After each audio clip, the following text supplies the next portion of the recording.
Pomaže Bog, braći i sestre.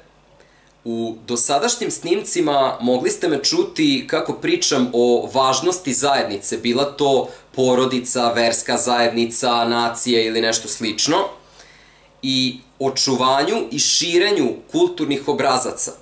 Međutim, pričajući o ovim stvarima, koje nažalost većini ljudi danas nisu u potpunosti jasne, propustio sam da se pozabavim jednom podjednako bitnom stvari, a to je individualizam, odnosno pravo pojedinca na posebnost, da bude ono što jeste, bez da se neko drugi meša u njegove lične stvari, pokušavajući da eliminiše njegovu posebnost, da ga osuđuje i napada samo zato što se na neki način razlikuje od ostalih.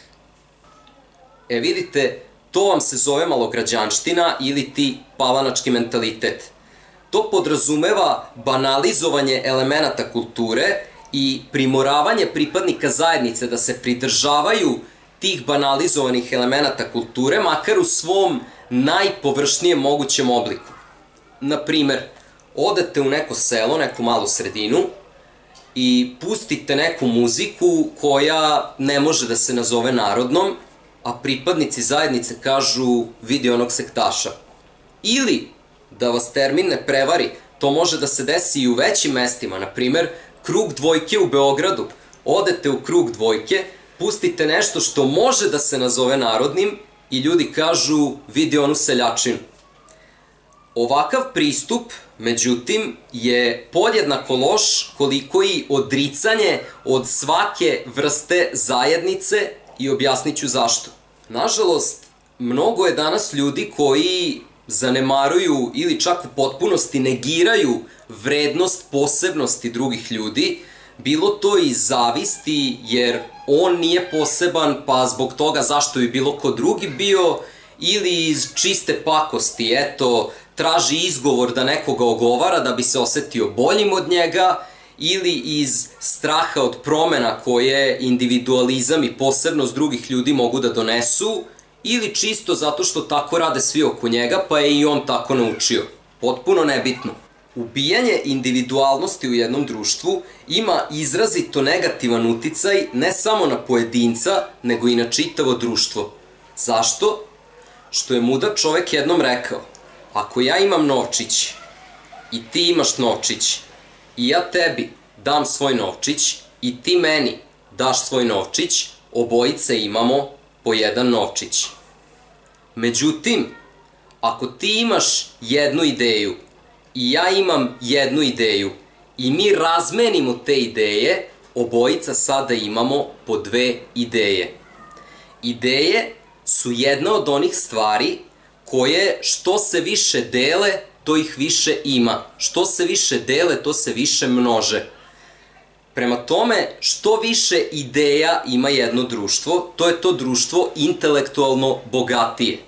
Prema tome, što više individualaca postoji u jednom društvu, što je više dozvoljeno ljudima da razmišljaju na svoj poseban način, bit će više ideja i samim tim društvo će biti intelektualno bogatije.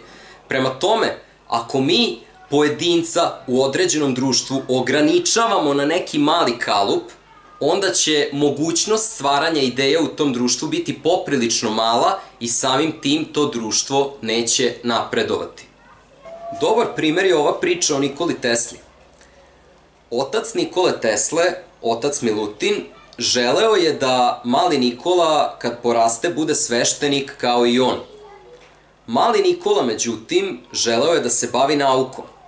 I koliko god ga društvo primoravalo da bude isti kao i svi ostali i koliko god to isto činio i njegov rođeni otac, Nikola Tesla je bio uporan u svojoj nameri da se bavi naukom, međutim, otac Milutin nije hteo ni da čuje. I onda desilo se to da se mali Nikola teško razboleo. Nakon čega je njegov otac pao pred Gospodom na kolena i zamolio Gospoda da mu isceli sina i obećao da će, kada mu sin ozdravi, dozvoliti sinu da bude šta god on želi. Mali Nikola je ozdravio i pogledajte šta je Bog od njega učinio. Nikola Tesla je možda najveći naučnik u istoriji čovečanstva. A zamislite da je Nikola Tesla poklekao pod pritiskom i da je postao isti kao i svi ostali, koliko bi toga svet izgubio. Isto ovo ćete primetiti i ako obratite pažnju na najrepresivnija društva na planeti. Jedna Saudijska Arabija, na primjer, koliko god nafte i novca imala, ne može da se pohvali velikim brojem naučnih dostignuća po glavi stanovnika, za razliku od nekih mnogo slobodnijih, a siromašnijih društava. Ali isto tako moram da napomenem i to da ovo ne znači da treba da damo ljudima apsolutnu slobodu. Ne.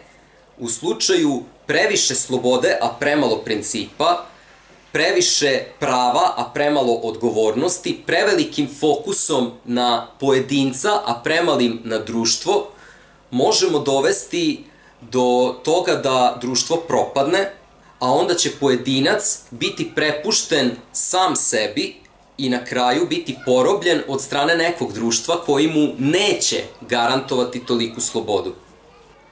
Treba dakle da nađemo ravnotežu između ličnih sloboda i društvenog učešća, da se ne stopimo u masu, ali da od nje ni ne pobegnemo. Treba da prihvatimo grupu kojoj pripadamo, ali treba da shvatimo i ko smo i šta smo mi kao pojedinci i da se ne odričemo svog ja. I samo tako možemo doprineti svojoj grupi na način na koji samo mi to možemo, dati svojoj grupi svoj lični pečat. Jer bez tog našeg ličnog pečata i grupa bi bila na gubitku, a i mi. Treba da učimo i rastemo zajedno sa grupom, ali treba i grupa od nas nešto da nauči. I da branimo grupu i da tražimo utočište u njoj. Ukratko, braćo i sestre, bez grupe kojoj pripada, pojedinac je samo list na vetru, bez stabla i oslonca. A bez pojedinca, grupa je samo bezlična i beslovesna masa, osuđena na propast, a njena srca nisu ništa drugo nego satovi koji otkucavaju.